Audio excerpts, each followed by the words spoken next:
Hey guys, how's it going? Brian here, and welcome back to the channel.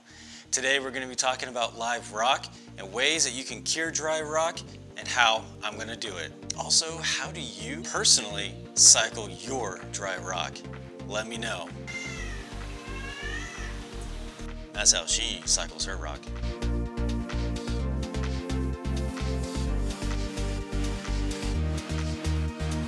Well, welcome to my garage again, guys. Actually getting ready for doing a water change on our vat or Tupperware big old container that we have.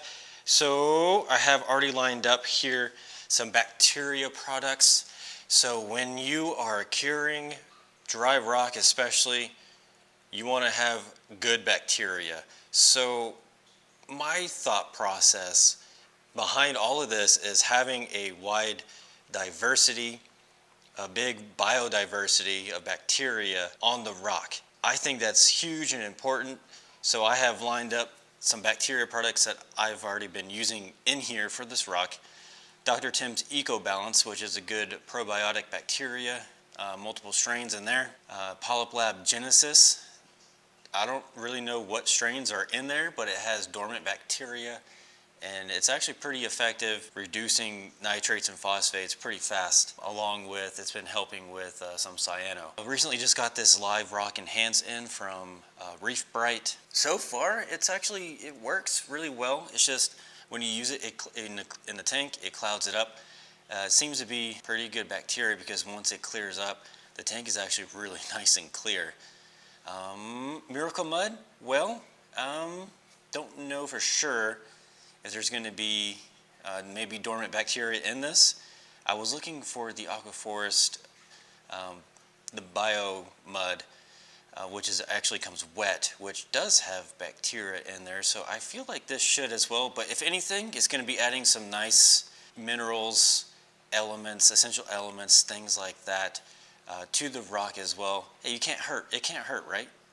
More the merrier. And then the Aquaforest Pro Bio F is also another probiotic bacteria strain, which, you know, why not? And then also the Microbacter 7 from Brightwell. This is a good bacteria. It works really well at reducing your nitrates and phosphates in the reef tank as well.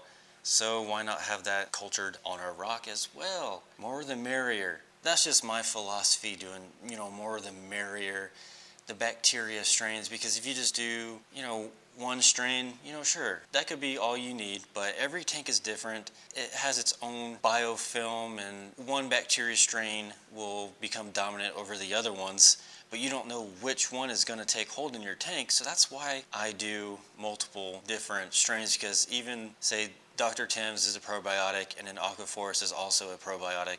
You don't know if it's the same strains or not. It could be completely different probiotic strains, and therefore it can take hold, and then that can be the one in your reef tank.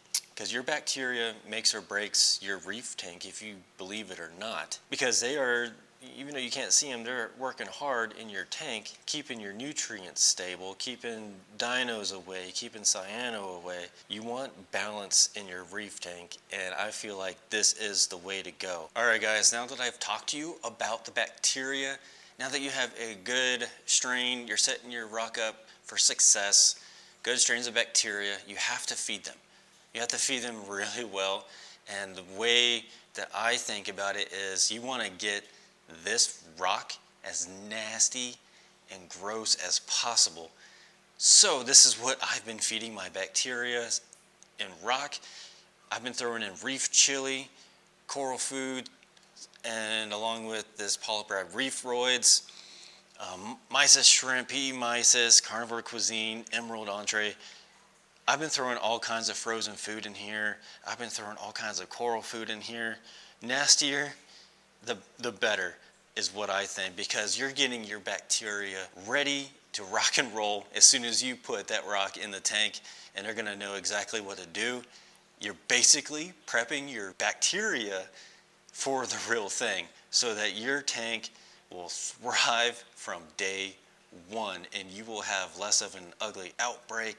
You can beat dinos, you can beat cyano, you can beat diatoms. Well, you might have a little bit of an ugly stage, but it won't be months long, which is what I went wrong in the Cade. I started with dry rock. I didn't even think about cycling it, and still battling cyano, but it's getting better. But yes, feed your rock, feed your bacteria, get it nasty, guys. I'm telling you, you want to get it super nasty. And then also, as I said earlier, going to be doing a water change on this. I've been doing it every week or two, and then every other day just popping some of this food in here.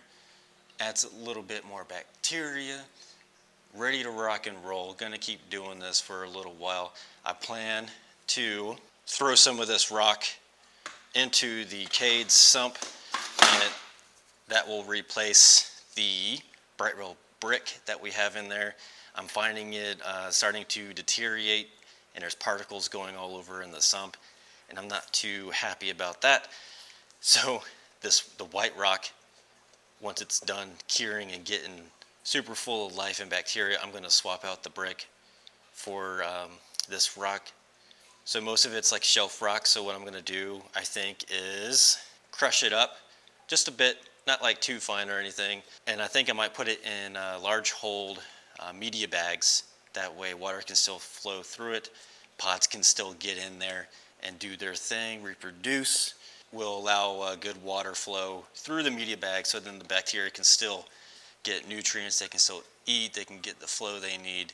And then we also have our purple art reef rock in here that's going to be used in the BioCube, getting that nice and seated, so that way the BioCube can rock and roll from day one, and we shouldn't have too much of an issue with diatoms or anything like that. Okay, also, when you're cycling rock, you want to make sure you have good flow. So what I have in here is the CJ ADV, I think it's 7.0. I just have this running 24/7.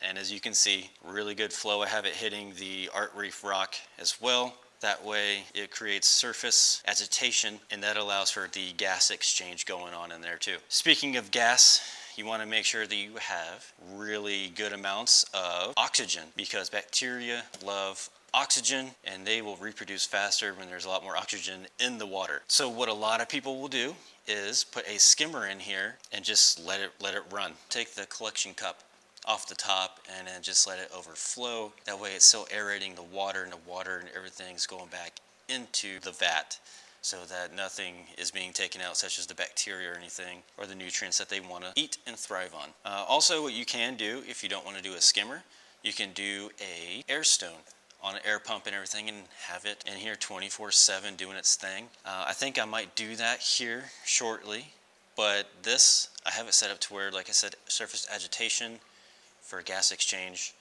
Yeah, it'll do its job, but it won't be, super oxygenated like a skimmer would do or an air stone would do, just putting air directly into the vat. Also, you want to think about your salinity. Bacteria thrive and reproduce really well in 1.021 to 1.022, which I'm about to do a water change, and it's at 1.022.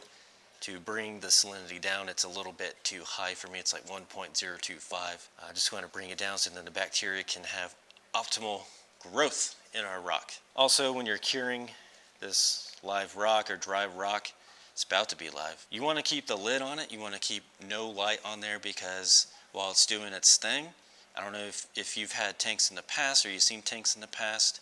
If you set them up with the dry rock in there, with the lights on too early, you'll start to see the diatoms come really fast, and then other algae start taking over. It'll just be nasty. So you want to keep it nice and covered, no light, especially on dry rock. So yeah, that's basically it for getting your dry rock ready to rock and roll and become live rock in your tank. You can also do the same process for sand. If you get dry sand, you can cycle your sand the same way. Alright, you guys, well, that'll be it for today's video on this rock, how to cycle your dry rock and make it live. If you have any questions, put them down in the comments down below and I'll answer them. Also, how do you personally cycle your dry rock? That's how she cycles her rock. Reef cat gonna reef.